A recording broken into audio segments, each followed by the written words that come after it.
I run into a lot of people who say that they're stuck, but I don't think they're stuck. They're simply uncommitted. They're uncommitted to changing habits. They're uncommitted to accepting the truth about their money. And they're uncommitted to doing the boring work that actually fixes their life. Because let's face it, commitment is uncomfortable. It means saying no when everyone else around you is saying yes.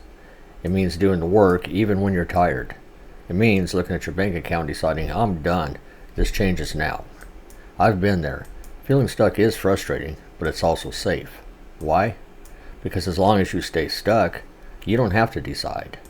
But the moment that you do commit, even to one small change, things begin to move. Maybe not overnight, but direction will replace drift. Direction gets results. You're not stuck, you just haven't decided yet.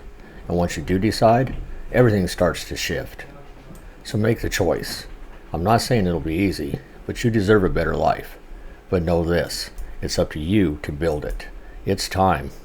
It's time to forge your life.